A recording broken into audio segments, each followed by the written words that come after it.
Good afternoon to all.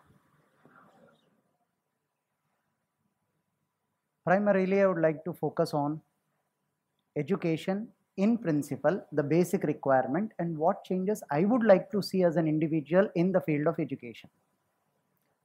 Two basic requirements for education are infrastructure and teachers. Infrastructure sounds good. There were times when Srinivas Ramanujam was sitting underneath a tree in a village and learning mathematics. He turned out to be the greatest mathematician of the century without any infrastructure. His teacher was teaching him divisions using vegetables in the village. Then our country was really poor. When India yet didn't get independence, we were really poor. Infrastructure was something beyond imagination. Then, so the teacher was keeping few vegetables in front of the kids, and then the teacher was asking the students to distribute the vegetables equally among themselves to school kids. That was the way division was being taught to them. With the least possible infrastructure, if you could actually produce such a great mathematician, obviously much of the credit will go to the teachers in the community to shape this community. Let's come to the second point. Once we have come to the conclusion that teachers are the main ingredients for growth in education sector, let's see what are the two types of teachers we will find in our community. One set of teachers are with commitment. They are least bothered about any other point of the teaching. They are only interested in teaching. Now they are coming into the field of teaching out of passion for this job. The second category of teachers have applied for a job. They need this job for a living. They are doing it. They may be doing justice to their job. No complaints, no regrets. But then, how will this society progress as a whole? To think beyond the limits, we need to have teachers who are committed with these four qualities in our society. First, the teacher with commitment will have to show us how to select a target in our life. At this age, I keep wondering if I have taken the right choices in my life. Half the way through. While taking a decision, I yet keep thinking, am I taking the right decision? A kid, you ask him, what do you want to make out of yourself? With pomp and show, he will tell you something, just as the previous speaker was saying, engineer, doctor, so on and so forth. Little do they know what they will study in engineering. Little do they know what they will study in medicine. Little do they know what they will study in management. Selection of a target, it in itself is an exclusive job. But there is one important point about selection of target, which I would like to show you. I'll come back to this. The first day I joined for research, my guide asked me, what kind of research you would like to do? Selection of target. So I was thinking, why is he asking me about that? I have no idea on material science when I joined on the first day, but for few definitions that I have studied from textbooks. I sat quiet with folded hands, said nothing. He had a blackboard behind him with chalk. He got up, he went to the blackboard. He drew 3 circles. You people play dart. So he said, look, there are 3 types of research. First research, he is trying to speak about his guide's generation. My guide was 40 years older than me. His guide was 25 to 30 years older than him. They selected this target. The central, a sharpshooter alone can achieve that. So he said his guide's generation preferred the center and they achieved the target after 7 to 8 years of research, or it may take any number of years. His generation, it seems, who is 40 years older than me, selected the second circle. They made it a bit wider. And then he said, we made our job a bit easy, but we thought we were very radical in thinking. Then he said, your seniors, he pointed out to me and he said, your seniors, 10, 15 years older than you, preferred the third circle. They hit the target somewhere inside the third circle and they said, look, I have got my target. Then he looked straight into my eyes and he said, your generation broke the rules. I was wondering what was he saying about. He walked straight to the board, rubbed the board clear. The board was completely empty. He went down there and he said, your generation, throw the dart. Wherever it hits, you draw a circle and tell you this is my target.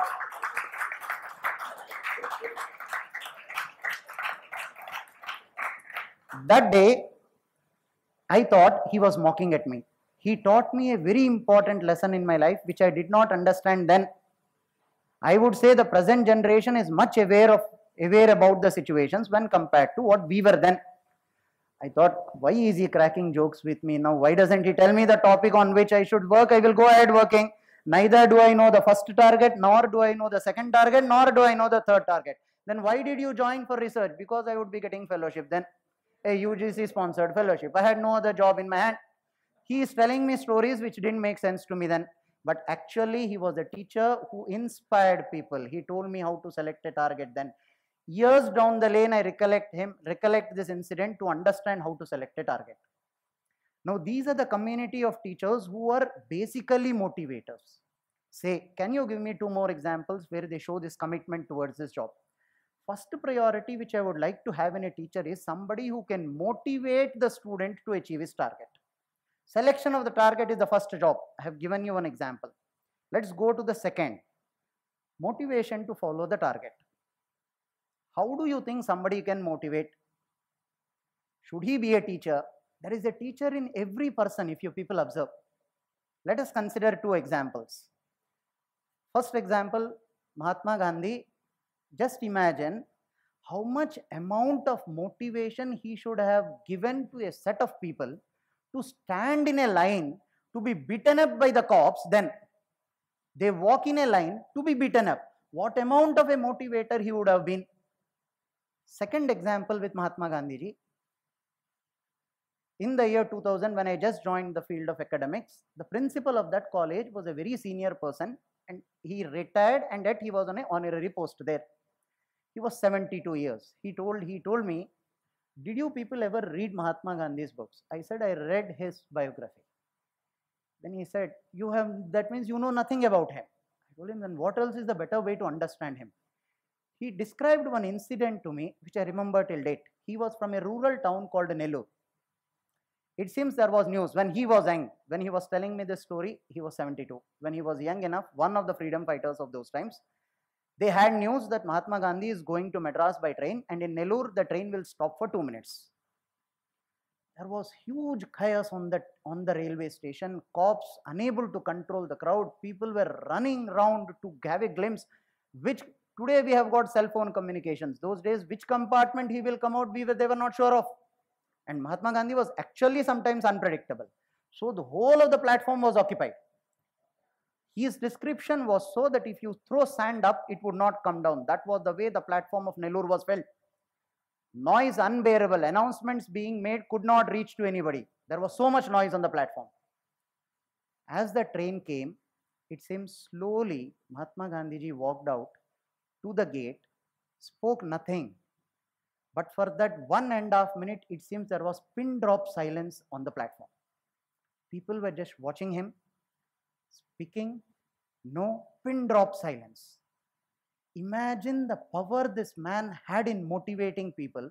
In a classroom of 80 students or 60 students, we as teachers keep struggling to tell the kids, please maintain silence.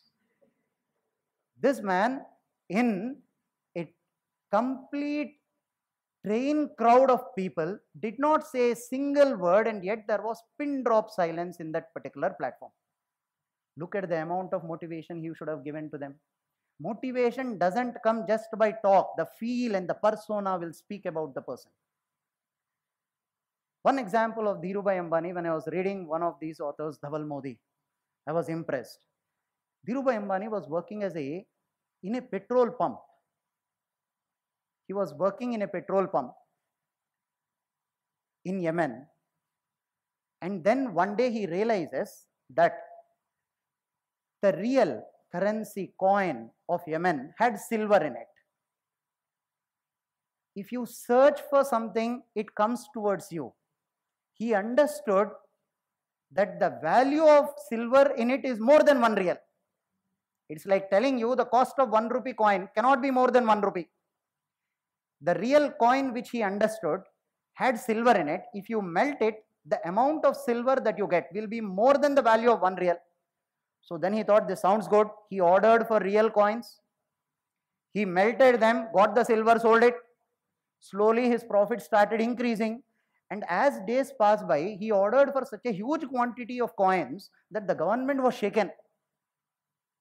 One small boy in a petrol pump could teach economics to a country. What a motivator he is towards economics. This small boy taught them the rules of economics. They immediately understood the mistake and they said, stop putting so much of silver in that particular coin, decrease the quantity of the coin. Cost of manufacturing of that coin should be lesser than the value of that particular coin.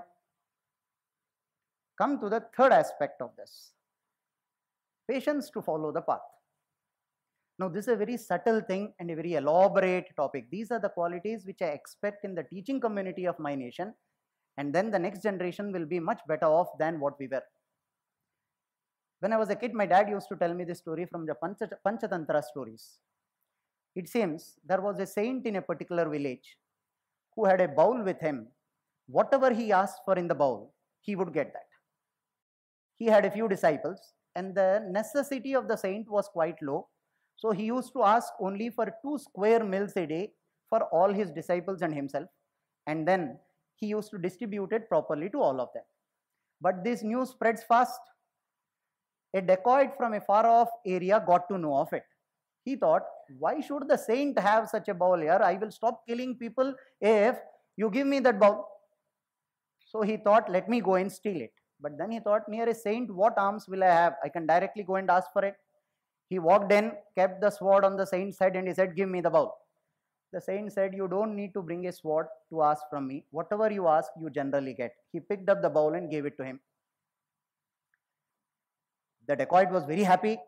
He took the bowl and left, but element of suspicion somewhere down the lane. He went half the way through, he stopped, got down from his horse, and he took that bowl and he asked for something. Nothing came out of it. Then he thought, the saint ditched me. He did not give me the right bowl. He made a fool out of me. He goes back to the saint. Now while going back, it strikes to him. Something should be done to get the actual bowl. So now he goes with a very threatening language. He takes the sword, keeps it on the saint's head, and he says, ask for something in the bowl right in front of me. The saint asked for a glass of water and he had water. The dacoit said, this is the right bowl. But then why didn't it work when I bought it? It was the same bowl. Then he said, ask for it with conviction, it will do. The dacoit thought, let me try this. He asked in front of the saint for some water. He got water, he was happy, he left with that bowl. Half the way through, again he had a doubt. He removed that particular bowl and asked for water, nothing came out of it.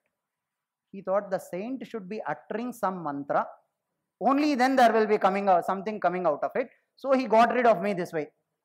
He went back to the saint. This time he realized that the mantra should be learnt.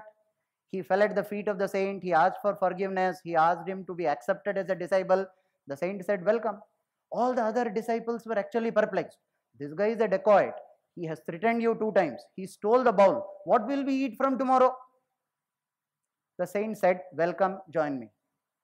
The dacoit served the saint with complete conviction for 1 week, 10 days, gained the saint's confidence, and he said, today I will ask for food from this particular bowl. The saint said, welcome. He kept the bowl in the dacoit's hand. He said, go ahead with it. The dacoit practiced the art of asking for food from this particular bowl, and now he was damn sure he can use that bowl. He can ask for all the riches in the world. He left that night with this particular bowl, went half the way through, tried to ask for something, did not get anything. Now he was very irritated. He came back. He fell again at the feet of the saint and he told him, look sir, I have completely gone wrong. Kindly forgive me. I want to join you as a disciple once again. The saint said, welcome. But then the dacoit lost his cool. He threw the sword and the bowl at the saint's legs and he told him, 4 times I have ditched you. Are you a madcap? Why do you accept me as a disciple again? 5th time also I will ditch you. The saint said, 4 times you didn't change yourself. What makes you think I will change myself? My nature is to forgive people. This is where patience plays. Now I have won because you have actually come to follow me as a disciple. Have patience. You sow a seed. No teacher should expect to sow a seed and see the result tomorrow. Please have patience to see the sapling growing. The next generation will grow in the right way, provided we as teachers have the patience to see them grow, provide them with proper fertilizers, the right communication, and the ability to grow from within. Coming to the next aspect, elimination of bias. I am this, I am that, so on and so forth. We here in our society are very well aware of two biases, gender bias and caste bias. If we can eliminate this in our society, for sure the next generation will have a better place to live. Having said this, I'll speak more about human bias in general. As a teacher, I have seen this happening quite a few times. Say, I'll put it in the language that I have been going through.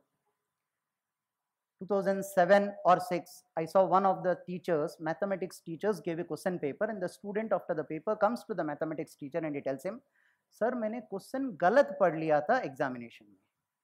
So I was wondering, how can somebody read a question wrong? It is written x cube minus 3x plus 2. The student read it as x square. Now I was wondering, how can such a thing happen? So I was sitting on the other side. I bent the paper to see if there was a possibility of a misprint that 3 appears like 2 while it was clearly x cube. Then how can the student read it as x square?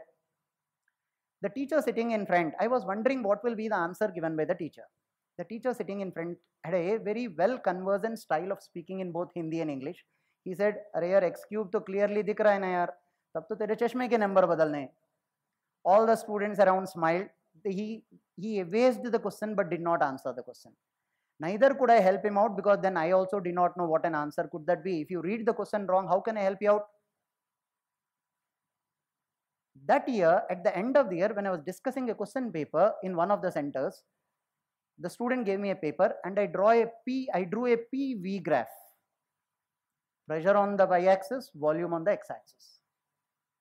I drew the adiabatic curve. Immediately the student stopped me and said, "Sir, it is not volume on the x-axis, sir, it is temperature on the x-axis."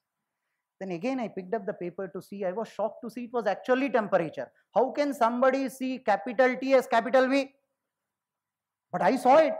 Now I went through the pain. Then I realized it was my bias because I have solved innumerable number of problems with PV, P on the y-axis and volume on the x-axis. I feel at home.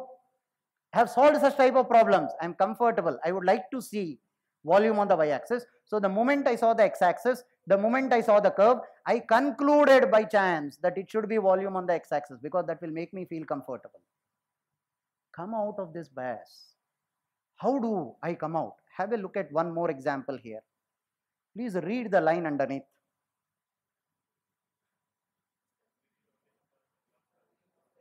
You are able to read that line because you actually read only the first and the last alphabet. Observe them carefully.